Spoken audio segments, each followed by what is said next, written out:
So, first of all, thank you very much for coming in, Tammy. And I know you could have just turned back. That road is just crazy today, isn't it? Absolutely, yes. Yeah. Anyway, as you say, welcome to Logan 101. Tammy, you've got an amazing, if not scary story that every single parent of everybody who has a child needs to listen to right now. So I'm not going to tell the story. Very briefly, tell us what happened to you and yours.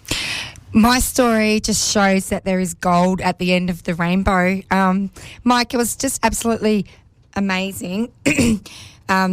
Every parent that has a child would do anything to protect their young child. And you never ever expect anything to go wrong with your children. And my story is pinnacle to show that 20 seconds can really change your life forever.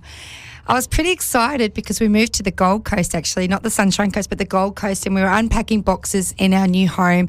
And what turned out to be, what was meant to be the best, most exciting day of our lives, turned into be a bit of a nightmare, actually. My husband spent the morning going to Bunnings to get child locks to make sure our house was safe, because our house did have a pool, and the pool was fenced though. So I made a start unpacking boxes in our new home, and I was pretty excited, and I had my little guy right within my sight, and he was just 16 months of age at the time. Okay. So he went missing, and I had that feeling. I'm sure every parent's had a feeling like this where their child goes missing. Sure, and normally it's something like a supermarket or somewhere you think, okay, they're going to be all right, but we just can't find them. Exactly. But this story, I actually had a vision that something was terribly wrong. I could feel something was wrong.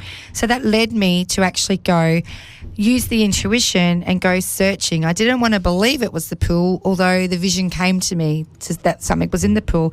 So I went looking through my home, jumping over boxes, looking through every room, and I couldn't find him. Eventually I had to take every parent's worst nightmare and take that step to the pool.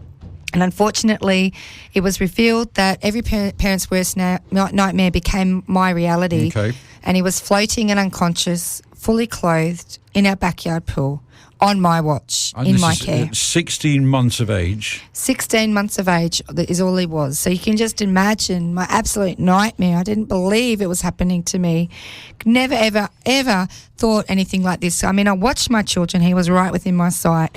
But I did not hear a splash, did not hear a scream. So how did this happen? I quickly then had to race into the pool and pull him out of the pool, and was screaming out for help to neighbours, to someone. But it was a Saturday morning and all the neighbours were at kids' sport.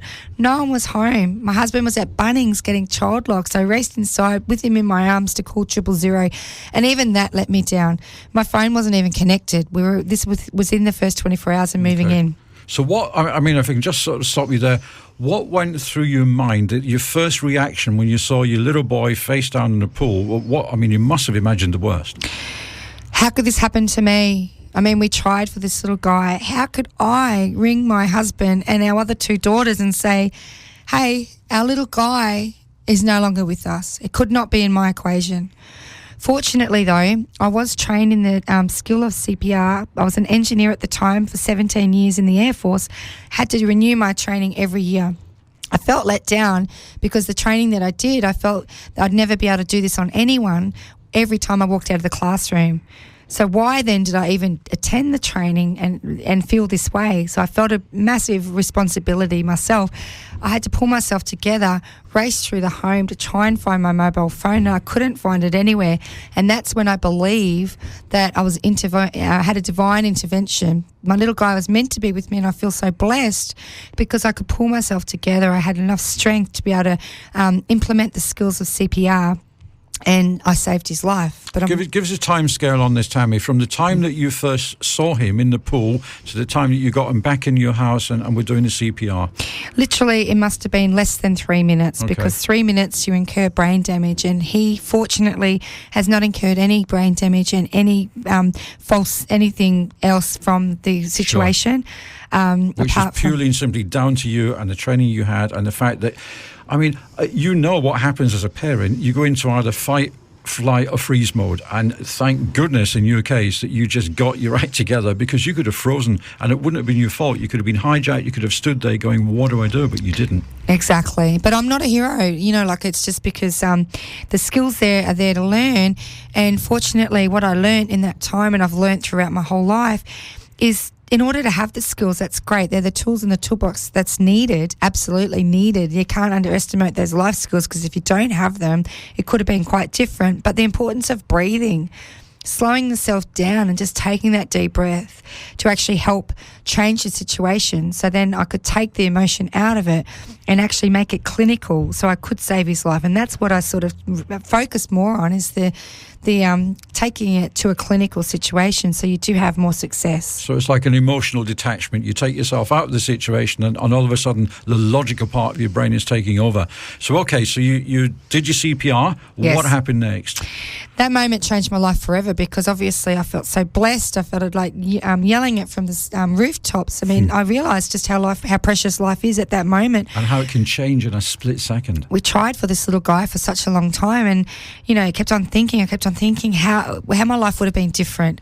So I put all of that knowledge into a training academy that I needed to actually, rather than just teach the skills to get the tick in the boxes most people are doing for legislative purposes, I needed to put the emotion into it. I needed to put the accelerated learning techniques into it, and all the personal development that I've done as well into it, so people can walk away. It's like a show.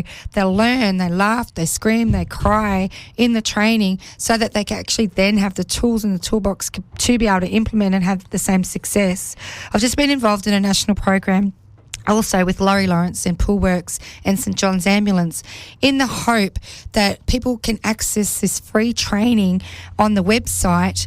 It's only a 5-minute training exercise, and sure, it's not actually doing the practical, but in the hope that there's tips there that parents can actually pick up, and it can help protect their loved ones better. So we see all these adverts on TV and on the radio as well about getting your pool fans and pool safety, but it kind of stops there. What you're talking about is people to understand, if your child or if anybody is in a situation where they could drown, this is what they need to know. Absolutely. And it's not just focusing on the drowning either, Mike. Unfortunately, or fortunately for my clients, I've had a lot of stuff happen, a lot of big boulders thrown my way with regards to all of this stuff, and it just highlights that 20 seconds can change your life forever. I mean, people say they watch their children.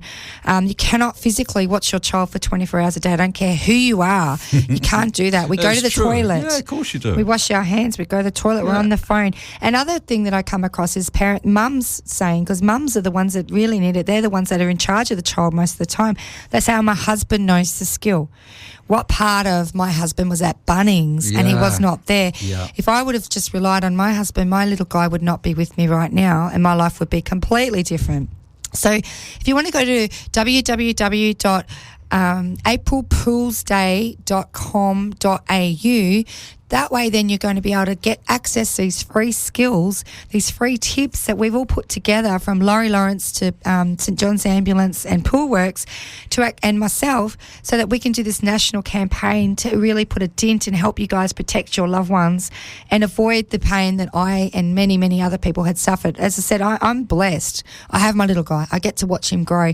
There's many, many other parents that don't get that same blessing. So obviously I needed to get the positive out of the situation to help others. Yeah. So obviously it's a key message, and if people go onto this website, that's a great name, by the way. Yes. You're not going to forget that now. Yes. It's great. Yeah. Which is brilliant. So they're going to get some good tips. They're going to get some techniques. What if people want to take it further? If you think, okay, this is great, but I need to learn more. If I'm ever in the same position that Tammy was in, I need to know exactly, can I do this? Am I capable of doing this? Absolutely. You just go to www.firstaid. Why you can too. That's whyoucan2.com.au. You're going to find all of my media. I've been thrown into the media on a national scale. I have won a lot of national awards as well, because I have been so passionate to get this skill out there. You can go onto the website, check out my course dates, drop me a line, find out what I can do to help you, because I am here to help. And also for those of you that have got clubs, more than interested to do this as a fundraising venture to help your club, so that we can all work together to protect our loved ones. And if anybody does want to get in touch with Tammy, maybe you didn't have a pen ready or whatever, contact us here via the station. We will pass the details on. So I'm guessing the little guy's okay now, a good swimmer? Absolutely. The moment he had the incident, we immersed him back into the pool so that he wouldn't have the fear of the ocean and fear of the water. He's a nipper as well. And he was learning to swim from 6 months of age. People think that their child's involved in swimming lessons. I encourage you all, put a bell on your gate so that you actually are alerted to these children, because it's like a big magnet. They remember having fun in the pool. They want to get in there. But the difference is when you learn to swim, it's in a warm pool with mum in the pool, in the swimmers. That doesn't often happen, and they drown that way. They usually drown when mum's not around. They're fully clothed and the pool water is cold. So I encourage you to actually give your child the experience. Don't make it dramatic. Just put them in the pool fully clothed and get them on their back to swim to the side. So if it does ever happen to them, that they can actually have more success and get to the side. But the bell on the pool will highlight you to know that something is not quite right, because these little monkeys, they're designed to test us. They're designed, they're curious, they just want to have fun, and it's like a big magnet for them. But there's many other things that are magnet to them, so I encourage you to do that.